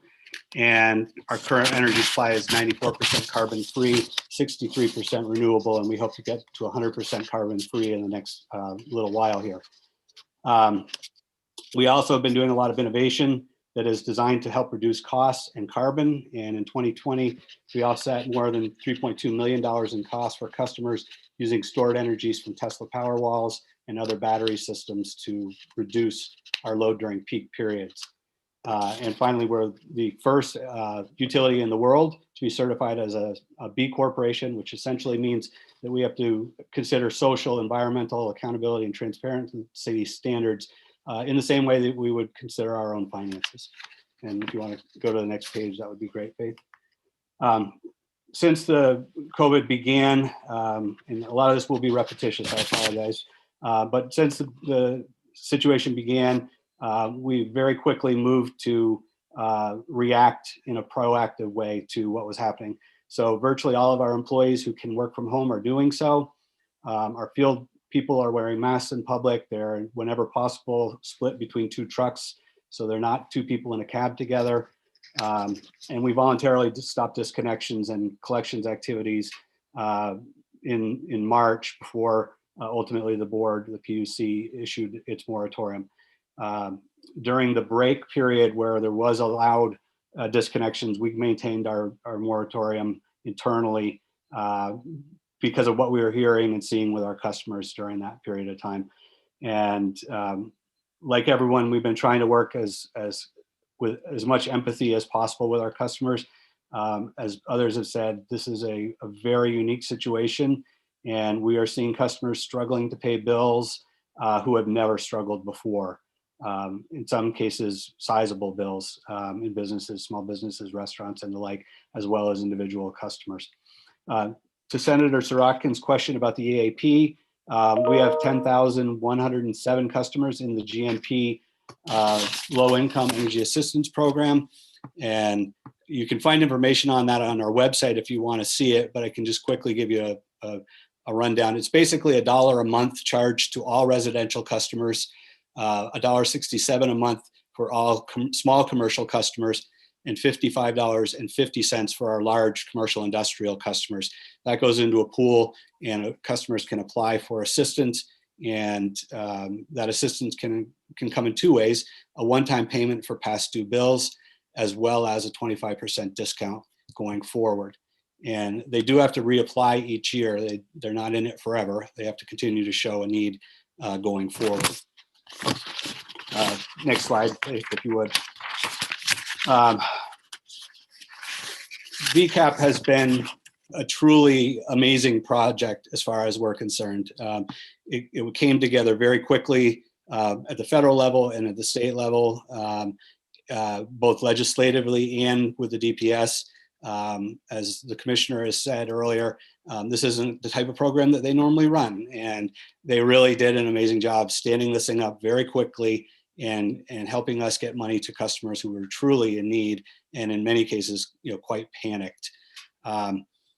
We did the same type of outreach, I think, that everyone else has talked about. We used every avenue we could think of to get the word out to our customers: press releases, direct calls. We called every single small business that was behind and personally tried to talk with them and let them know about the program. Multiple letters to customers, very gentle, very clear that we're not going to disconnect you, but here's the way that you can get some assistance. And we also told them about the EAP program for those who were potentially qualified for that in the longer run. And even, I know many of you on this committee, many of the legislators shared that kind of information in their constituent letters and on Facebook, which was also very helpful. We continue to try to work to keep our employees safe, which is a critical part of what we're doing. And Faith, if you want to go to the next slide. Obviously, we're an emergency responder, if you will, in storms and things like that. So we've been really diligent trying to keep our employees safe and healthy. Despite what I think is an amazing success of the VCAP program, the amount of arrearage, and more importantly, the number of customers who have fallen behind is substantial. And we've talked a lot about dollars here. I like to think of it as people. The money obviously follows the customer. And for me, I've been running our customer care team for 6 years now. And from the beginning of that, and I'm sure some of my predecessors probably thought of it the same way as well, but I've always tried to think about who are the people that we're talking to, what are they struggling with, and how can we help them? So it's not just about getting dollars in the door, it's helping customers stay out of trouble and get out of trouble when they do get into financial difficulty. And so that has certainly been really overwhelming to see the numbers coming in. Right now, we had 27,200 customers who are at least 60 days behind. And as others have said, we don't really worry about people who are 30 days behind. A lot of people have a system in their home or business where they pay bills on the 35th day or the 40th day. And so they're often a little bit behind, but they catch right up again. The increases as a percentage of the number of customers who fell behind is staggering. We've seen 159% increase in residential customers and a 224% increase among commercial customers. And that number is larger in part because commercial customers typically are more current. They tend not to fall behind as much as residential customers. And there are a lot of protections built into the system for residential customers that commercial customers might not normally enjoy. I think it's really important to note, because I'm sure you are struggling with whatever federal monies do come along. How are you going to figure out what to do with it? We certainly don't want to pretend that electricity is the only problem that customers are having right now. We speak to literally thousands of customers on inbound calls every week, anywhere from 4,000 to 6,000 typically in a normal week. And we know the stories. We hear the stories of these people, and they are struggling with paying rent, with paying their mortgage, how to keep the heat on, how are they going to feed their kids, how are they going to keep their car running. We see it every day, just like the community action agencies do. As an example, 98 of our customers who are behind at least 60 days have actually received benefits in other ways, including $37,000 in fuel assistance that we're aware of. Our fear going forward is that this is going to continue to grow. The VCAP money, like everyone else has talked about, really helped us reach a plateau. We didn't necessarily go down much, but we stayed pretty much the same for a period of 6 to 8 weeks, coming into the late part of 2000 and the early part of 2020 and the early part of 2021. It pretty much was level because we were getting so much money coming in for customers through the DPS's program. That is over, obviously, at the current time, and we're starting to see money, the dollars go up. And I hate to make predictions because they're always wrong, but our fear is that the number is going to continue to rise substantially. And a $20 million figure over 60 days is not out of the question at all. Faith, if you want to go to the next page. This is just a really simple chart. There's a million ways we could try to cut this, but I think this really shows you really clearly. If you look at the first line, non-residential, the current balance is almost $3 million. Last year at the same time, it was just over $500,000. And the number of customers has gone from 828 to 2,688. And that doesn't include literally dozens of customers who've gone out of business. The businesses are simply gone. On the residential side, the percentage increase is not quite as much, but in just raw numbers of people, it is devastating. We've gone from 10,491 customers who are 60 days or later at this time a year ago to 532. Again, thinking about people, that's an extraordinary number. It's almost 10% of our customers who are behind right now, and really, really difficult for them, and frankly for the staff working with them. The staff take it very personally. They really work. Oftentimes we know the customers, not so much now because a lot of them are new to this problem, but we do know the customers who have a recurring problem paying, and we get to know them quite well over the phone and in person in normal times. You want to go to the last page, Faith? In a nutshell, we're going to continue to work with our customers as much as possible through every avenue possible to let them know what assistance is available, whether it's the EAP or heating assistance or any other new program that has stood up or continued here in Vermont. We are already offering people extended payment plans, as others have talked about. At some point, we may offer it to everyone, literally just blanket offer a payment arrangement to everyone and have them opt out rather than opt in, which would help reduce the current amount due. It doesn't really change what they owe, but it does at least make the short-term bill look a little different and maybe a little bit more manageable. I guess the bottom line is the need is really stupendous. It is worse than we thought it might be at this point, despite an extraordinary effort by our employees and by regulators to make it available, to make money available. But bottom line, there are far more people in line for help now. And right now, we don't really have a lot of resources to turn them to in the short term. I'll stop there and answer any questions folks have. Okay. Committee, I'm going to ask you to limit your questions because we have one more witness. So unless it's something that's really just you need something clarified, I'm going to go on to Tiana Smith because I want to give her the same opportunity, and then we can ask questions of everybody that's still here. So welcome, Tiana. Thank you so much. I am looking right now for my presentation. So this really is Groundhog Day for a number of these witnesses because they were all in Senate Natural this morning. It's true. It's true. That's another subject. And I'm bringing up the rear, but that's okay. Surprise! I don't have a very different story to tell than anyone else here today.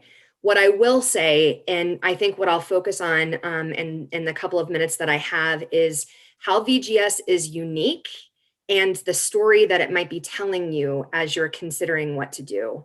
And so a little bit about us, and I think that this is actually really important to pause on. We serve Northwestern Vermont, which is a fairly affluent part of our state. We have 54,000 customers, and there's a lot of other information there, but what's important is that it's mostly residential, close to 90%. But then most of our sales volume is coming from commercial and industrial and our industrial rate. That I think is important as you see the numbers before you, because again, this is a part of our state that has not necessarily struggled with low income issues.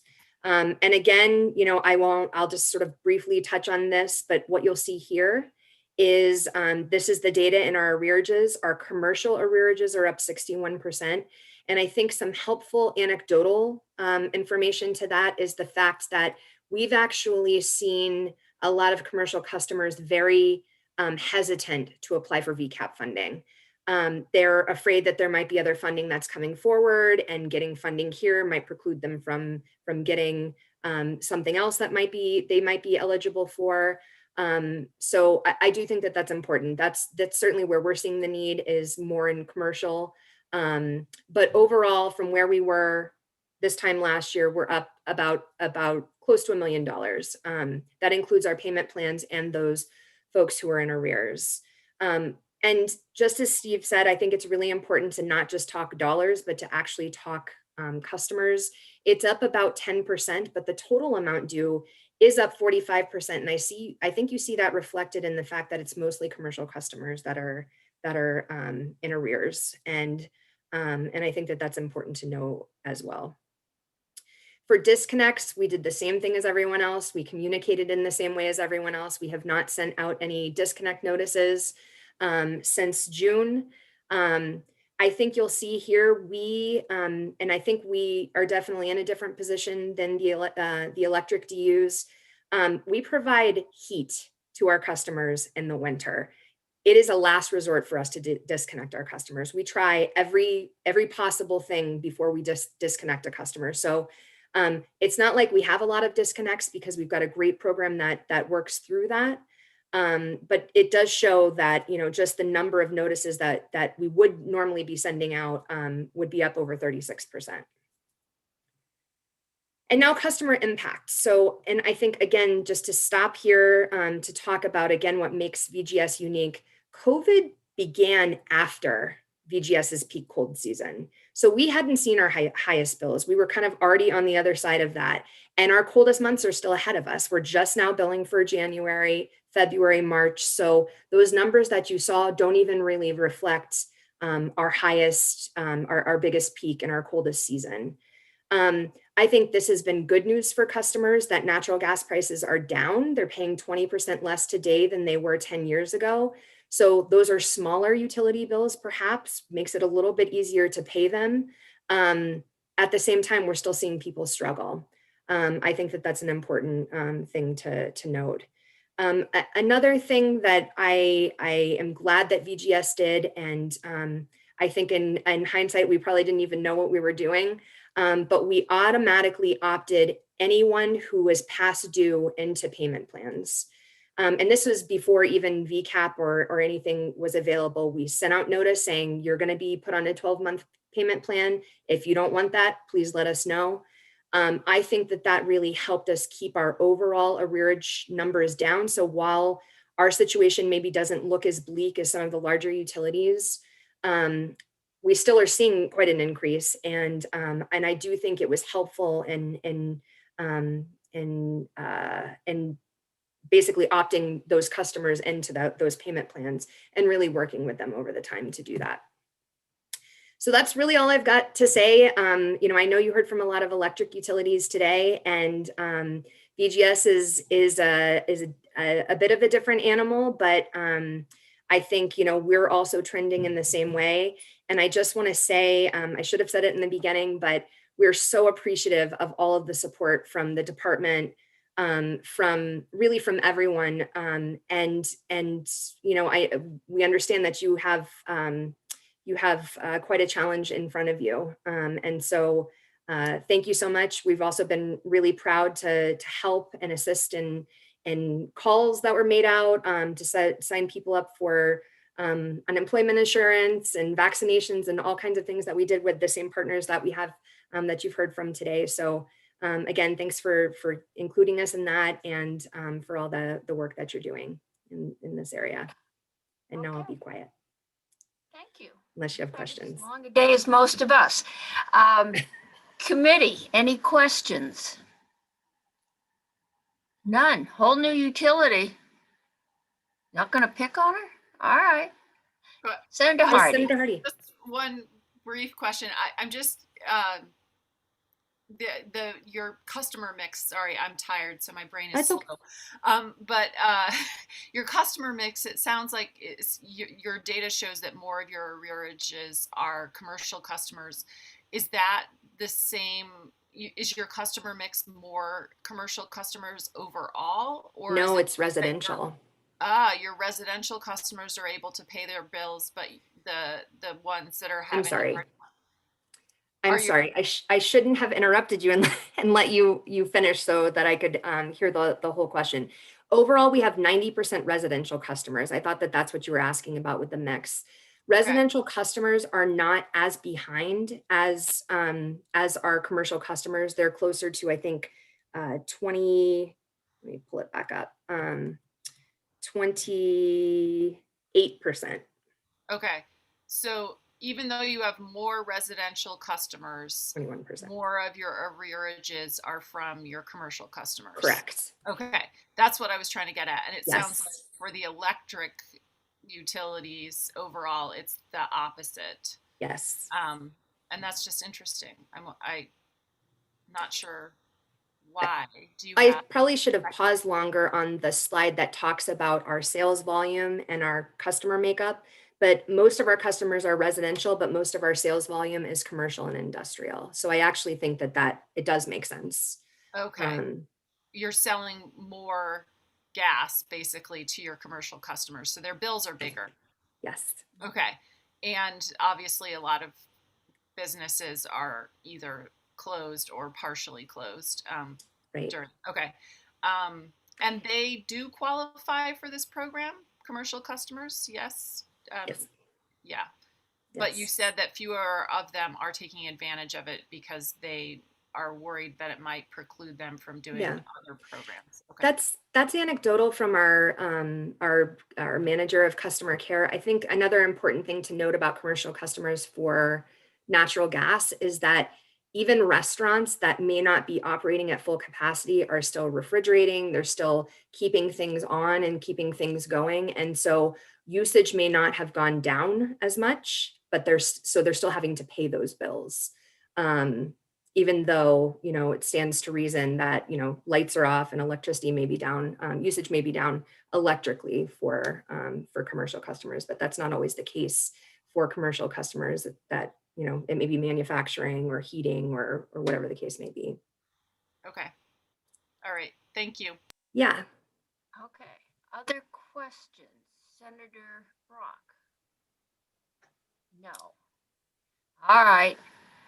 I'm not seeing any other questions.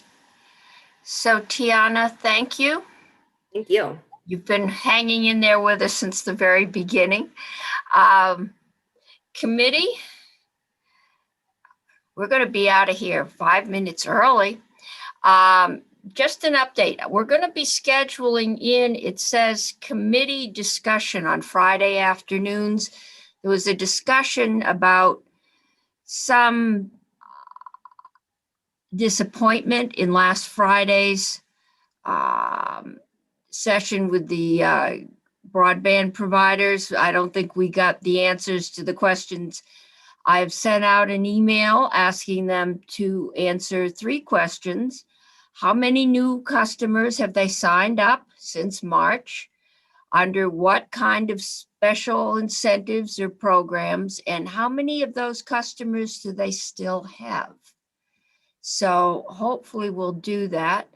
We are going to have a little discussion on Fridays. And anybody, let me know if there's things you specifically want on the agenda. Faith and I usually do the agenda Thursdays at noon. But on Fridays, we're going to see if, looking at that agenda, there is special information you want from any of the witnesses, and then we'll get those questions out to them to make sure that we get what we're hoping for, and get that, see if we can't be a little more productive in our time. Senator McDonald. No, you're muted, Senator. Wonderful thing. Excellent questions, Madam Chair. Might we add, to the extent that they're regulated, who regulates them, and to the extent that they are the beneficiary of public dollars, from whence do those public dollars come? Whether they're federal Email's or... already gone out, but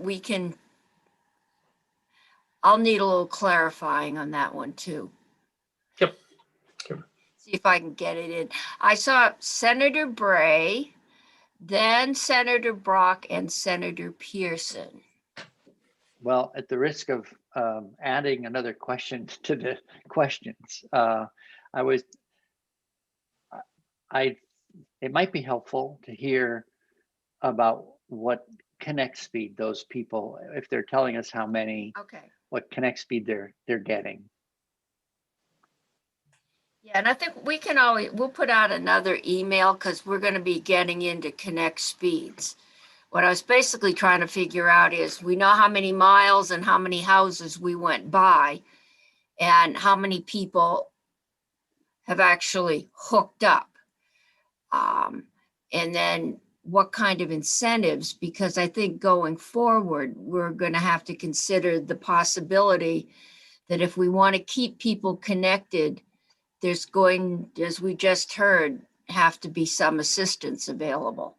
So I'm just trying to get a fence around it. Then we can go to speeds. I got an email from FX Flynn, something about Franklin Telephone and the speeds that they offered and the prices. He said Franklin, so I assumed that was it. But we can start another kind of collection as to who's offering what, and what's the speeds they're offering and what are the prices. And the department, I see the commissioner is still here. At some point in this, we start to get into proprietary and market share, I think, and we'll get some pushback, but we'll push as far as we can. That will probably be with the bigger providers. Senator Bray and then Senator Brock. The connect speed thing, trying to avoid getting too complicated. I know that makes a survey a lot less likely to get answers on, but if some of those folks are really at low connect speeds, it's like they're virtually not connected. If someone's out there at 3.1, that they're probably not supporting a school connection or a telemedicine connection or something like that, or Zoom connection. I don't believe we allowed any of those to go on under state funding. It had to be 25/3, and that was the federal. So if they're doing low, and then the other interesting thing was it was Franklin Telephone that said, was it 2/3 of the people, they put out the fiber and 2/3 of the people still signed up for the low speed they'd been getting before. Which is another thing for us to listen to. But even if we put 100 out there, if it doubles the price from $20 to $40 or $60 a month, people may not take it. And I think we just need to be aware of that as we go forward. Okay, Senator Brock. Well, I think there are a couple things that we need to know, and among them are the degree to which we can ask questions appropriately without trampling into the federal preemption issues. And that might be a question that we want Maria to perhaps advise us on. And I've asked her to do some things in this area so far.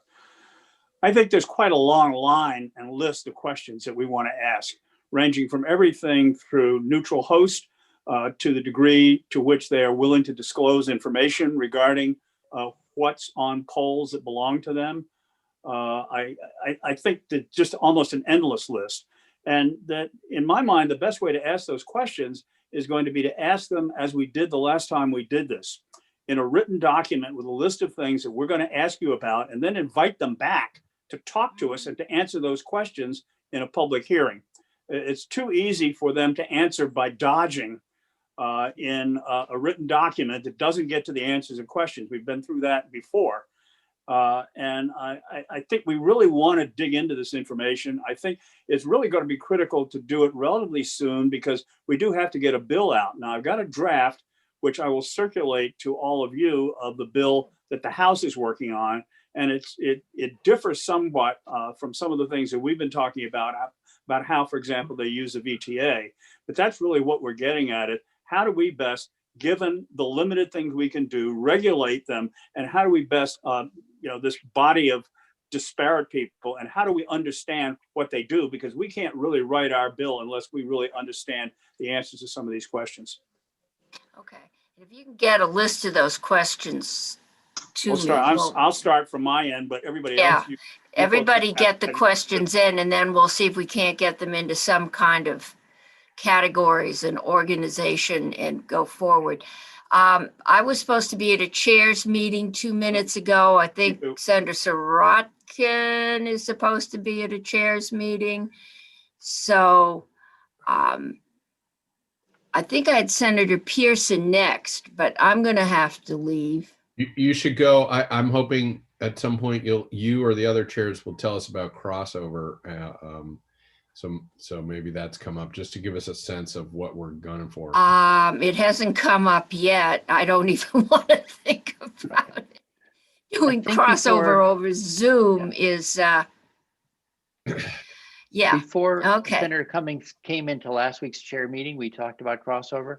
It's in 10 days. I just want to give you a heads up, okay? No worries. An accelerated speed here so we can go home. Legislative high humor right there. Okay. Yes. Okay. Senator McDonald. I got Senator. Well, Senator Madam Hardy Chair, hasn't been yet, so I do Senator Hardy and then McDonald. I just have a really quick question for Senator Brock. Do I see a sticker that says you got vaccinated on your lapel? I absolutely got vaccinated today. Yay, that's so exciting. Congratulations. Good work. One step forward. Yeah, they Senator did a great McDonald. job, by the way. They were efficient. They were fast. Absolutely fantastic job the Department of Health did. Good. That's Madam great. Chair, last Friday, I felt like we were getting infomercials, and I thank you for over the weekend trying to put some guardrail, to refine this and make it more helpful. Thank you. Thank you. Thank you, everyone. Some of us are going to get out before they set crossover in 10 days in my absence. First, I got to find the check-in. So we'll see everybody. Faith, I guess we're all set for tomorrow.